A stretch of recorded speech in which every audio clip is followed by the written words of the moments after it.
Eu saúdo a todos com a paz do Senhor. Estamos aqui mais uma vez para um breve momento de reflexão da Palavra de Deus.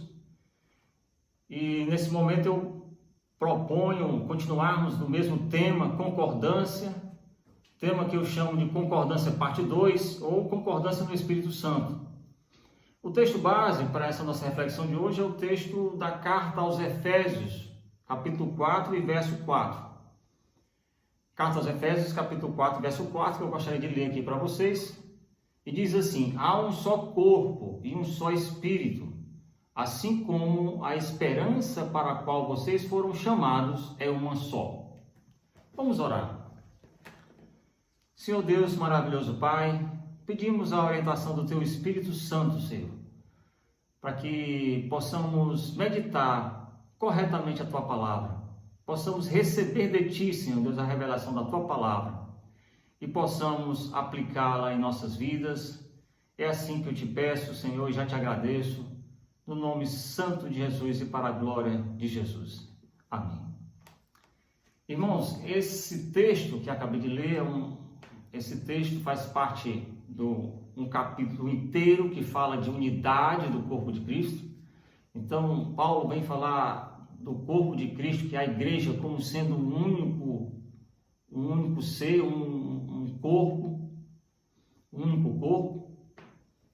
E Paulo fez isso quando estava na prisão, né? Então, se vocês pensarem um pouco, a igreja estava passando por um momento difícil, Paulo está preso, os irmãos poderiam estar abatidos em termos de como ficaria a igreja do Senhor, que estava crescendo, igrejas estavam sendo abertas.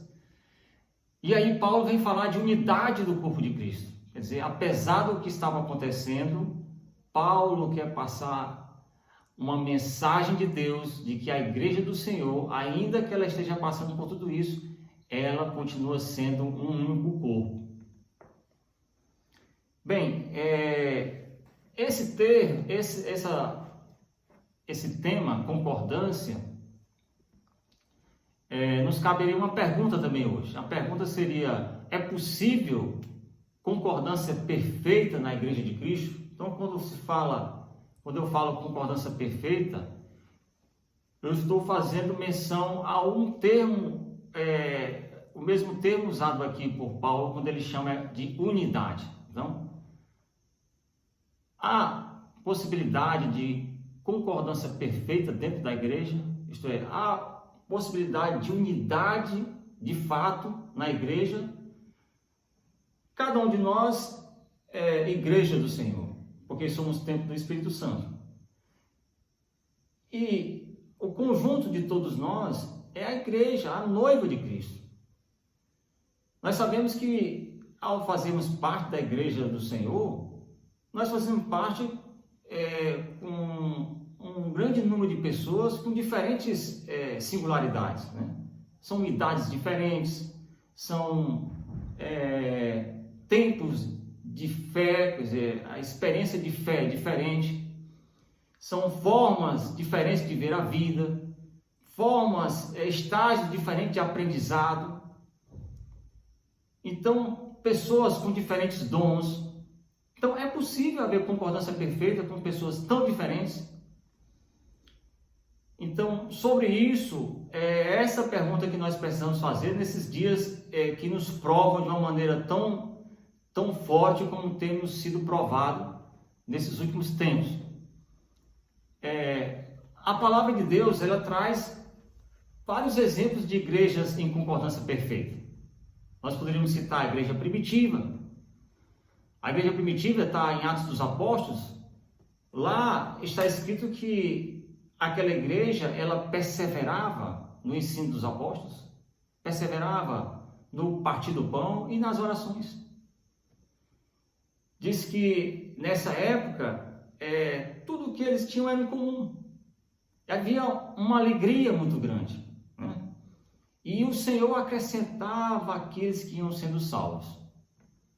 Nós temos também um exemplo das 7 igrejas descritas no Apocalipse. Então, quando Jesus se dirige às 7 igrejas, há uma delas, a igreja de Filadélfia, que Jesus fala como sendo a igreja que guardou a palavra de Deus. Uma igreja elogiada por Jesus Cristo ressurreto. Mas, sobre esse tema concordância, e eu gostaria de me ater especificamente ao texto de Paulo, né? E ele fala de algumas expressões interessantes. Mas antes da gente adentrar diretamente no texto, gostaria de trazer mais uma vez um pouco da Bíblia da natureza, a segunda Bíblia de Deus, em que eu retirei dois exemplos, assim, capturei dois exemplos que eu poderia chamar assim de exemplos de igreja em concordância perfeita. E eu gostaria de mostrar aqui para vocês. Então, são dois exemplos de grupos de animais e eu os chamei assim como sendo igreja, pela peculiaridade deles, vocês vão já ver. Um deles habita abaixo da linha do mar e o outro acima da linha do mar. Eu gostaria de convidá-los a vocês a observarem, então eu gostaria que vocês prestassem bastante atenção em cada um deles. Procurem meditar exatamente o que está acontecendo em cada cena. Então eu gostaria de chamar o primeiro exemplo agora, que é o exemplo que está abaixo da linha do mar. Então vamos ver o exemplo. Prestem bem atenção.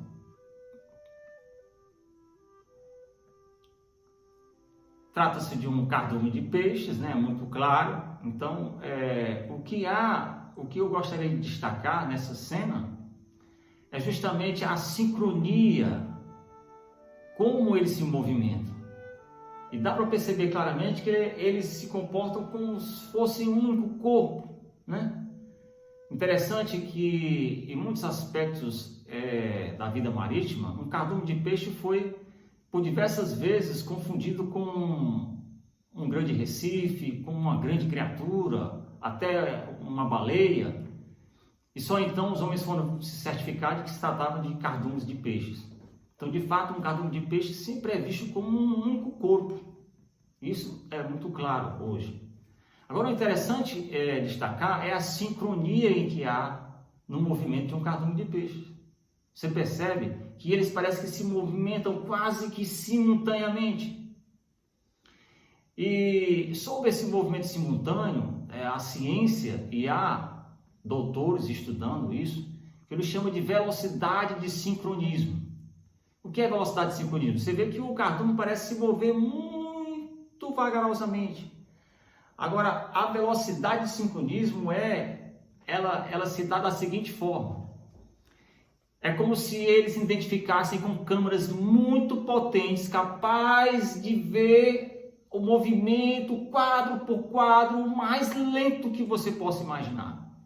E perceber que um único animal se movimenta e quanto tempo leva para que um outro animal possa se movimentar na mesma direção. E esse tempo entre um animal escolhido no grupo todo e qualquer outro escolhido no grupo, e verificar a velocidade de tempo em que um começa o movimento e o outro, digamos assim, imita o mesmo movimento, esse tempo, irmãos, tem sido medido em centésimos de segundos. É uma coisa praticamente simultânea. É como se eles soubessem que eles têm que virar para a direita, no próximo metro, ou para a esquerda, ou para cima, ou para baixo. E eles todos fazem de maneira simultânea. É uma coisa inexplicável.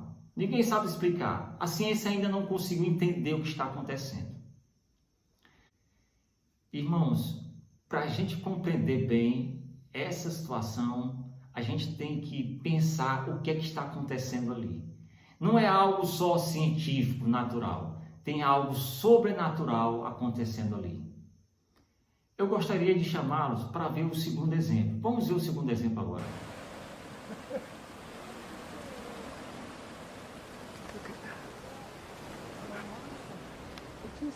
Este exemplo que vocês estão vendo trata-se do voo de pássaros.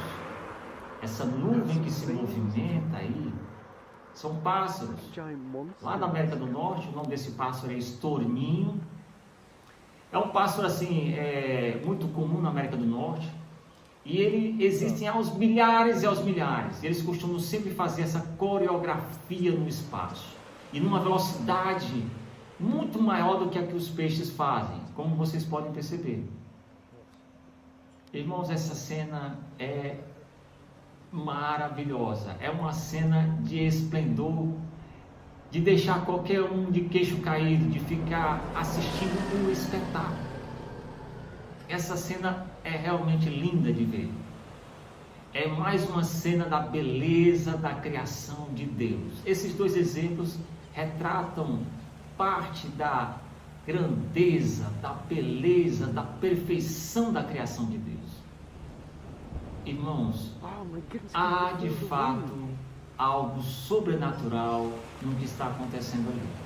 Nenhum animal teria capacidade de cerebral suficiente para processar tão rápido uma afirmação, uma informação, capaz de saber que eles têm que se movimentar naquele ponto, naquele centésimo de segundo, na mesma direção.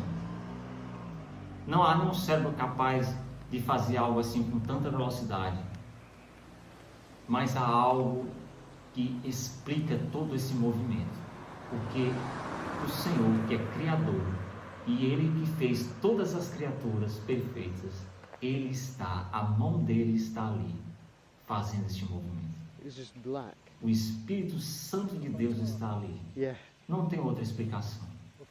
É o Senhor quem realiza todo este espetáculo. E eu creio que o Senhor está dando uma mensagem daquilo que Ele já está e já tem falado em Sua palavra. E às vezes a gente fica falando que a natureza confirma a Sua palavra confirma a natureza. Irmãos, há realmente algo sobrenatural ali acontecendo. O Senhor está dando uma mensagem. E eu pergunto, é possível que a igreja, feita por pessoas frágeis como nós, possamos andar em concordância perfeita, a ponto da gente termos o mesmo pensamento, o mesmo espírito, o mesmo propósito? Alguns de nós talvez pensem que não seja possível, que talvez seja algo utópico, algo que dificilmente possamos alcançar, mas a igreja primitiva do primeiro século, essa igreja se movimentava desta maneira, porque eles perseveravam nos ensinos dos apóstolos, no partir do pão e nas orações, e o Senhor acrescentava cada dia os que iam sendo salvos. A igreja de Filadélfia era a igreja que guardava a palavra de Deus. Eu creio que isso é possível. Irmãos, esse texto fala que nós lemos que há um só corpo e um só espírito. A igreja tem um só espírito. Ele não é um espírito de confusão, irmãos. Ele é um espírito para fazermos caminhar na mesma direção. Esse texto ainda fala mais no versículo seguinte. Ele diz assim: há um só Senhor, uma só fé, um só batismo, um só Deus, Pai de todos e sobre todos, por meio de todos e em todos. Irmãos, nesses tempos em que temos sido tão provados naturalmente pelas aflições que passamos, e mais provados porque estamos entrando num momento em que praticamente já conhecemos quase cada um e todos nós, é provável que já conheça pelo menos alguém que tenha tido um parente, uma pessoa que sofreu com o que está acontecendo hoje. Então nós estamos sendo provados, irmãos, de maneira muito forte. E além disso, ainda somos provados por notícias que nos abatem, somos provados também pelas fake news, pelas notícias também que vêm só para confundir a nossa mente. São notícias, são fake news de saúde, são fake news de política, são fake news da área econômica. Em todas as áreas temos sido provados. E muitas vezes somos levados a nos dividir em relação a isso. Mas, irmãos, é possível que nós possamos vencer todas estas coisas. É possível que a gente possa discernir melhor todas estas coisas se nós entendemos que há um só Espírito. Para isso é necessário que a gente possa ouvir a voz do Espírito.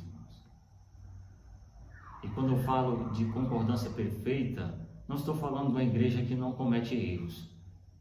Alguns de nós sempre vai cometer erros.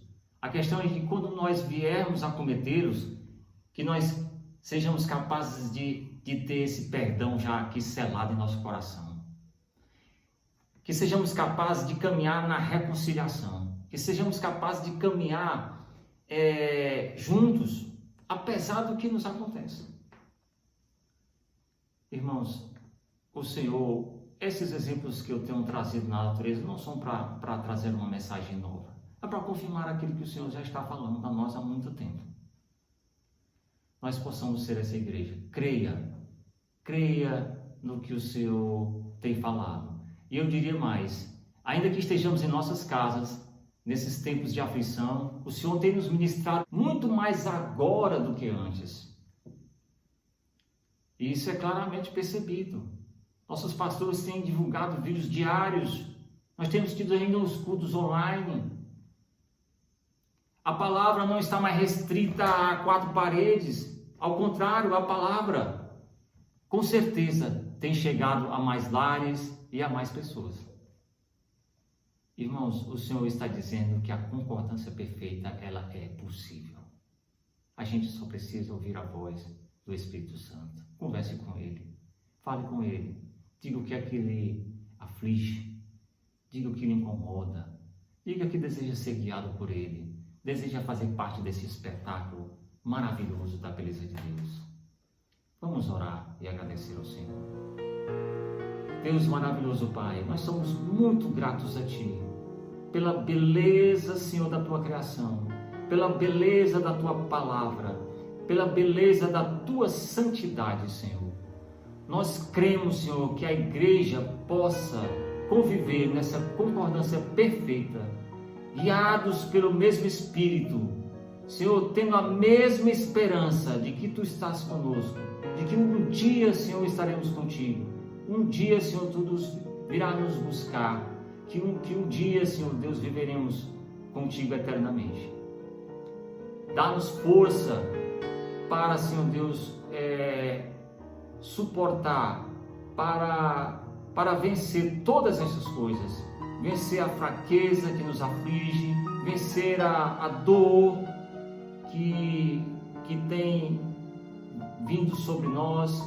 Senhor, lembra da Tua igreja, Senhor. Tu fizeste uma promessa de que Tu sempre estaria com ela. E eu creio, Senhor, em todas as Tuas palavras.